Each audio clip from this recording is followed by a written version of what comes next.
I know you used to run up the stairs on all fours, bro. Like, this was just the most efficient way to get from point A to point B. I used to feel like a fucking cheetah going up those stairs. In fact, going up the stairs in this manner was so efficient, I asked myself, well, why don't people go down the stairs like this? And shit, I figured out why. Or bro, on a hot summer day, I would wait for my mom to whip out the fan. And as soon as she turned that bitch on, me and my brother would turn into the Migos. We were dropping hit after hit. Like we were spending so much time talking into this fan, our mom was a little concerned. Raindrop, drip, drop top, smoking no cookie in a hot box, Cookie. fucking on your bitch, yeah, dot, cooking up dope in a crock pot. Hey guys, you've been there for 6 hours. I think it's time to... Ma, let him cook, Bad and bougie.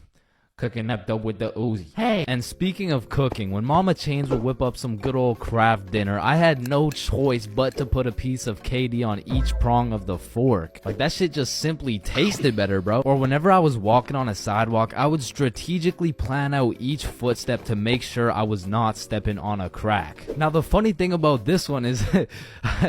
I still do that shit. And I know some of y'all are gonna think I'm weird for that, but riddle me this. Who's gonna be laughing when your mom's in the ER with a broken back? Now, I feel like at one point or another in your life, you just had to check if the fridge light stayed on when you close it. It's really just a part of growing up. Like, one day you'll go grab some milk for your Honey Nut Cheerios and you'll be like, hey, wait a minute.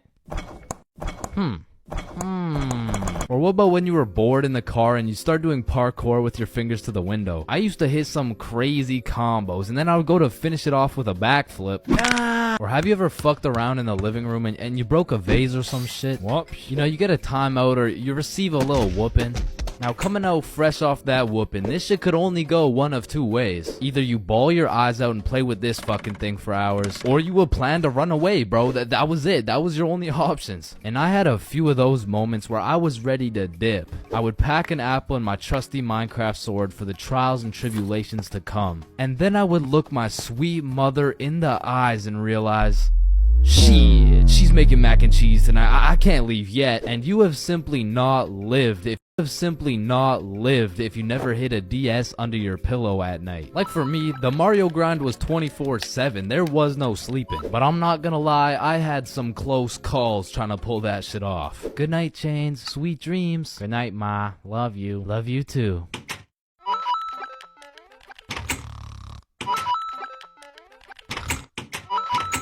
Fuck. And goddamn, bro, in grade 1, we would be doing anything but schoolwork. Like, we'd be poking holes in our erasers, drawing this shit, and breaking this shit off mechanical pencils. I'm not gonna lie, you still gotta keep me away from those things, because if I see them, I will break them. And yo, I'm not gonna forget you motherfuckers who used to put glue on your hands and let it dry so you could peel it off. Like, bro, you're weird for that shit. I'm not gonna lie. But I did used to love crafting the biggest marker sword you could and have a duel. And I don't know why, but I always used to carry around this tiny ass pencil. Like, I never actually used it, but I always had it. And I used to flex it too, thinking it was cool or something.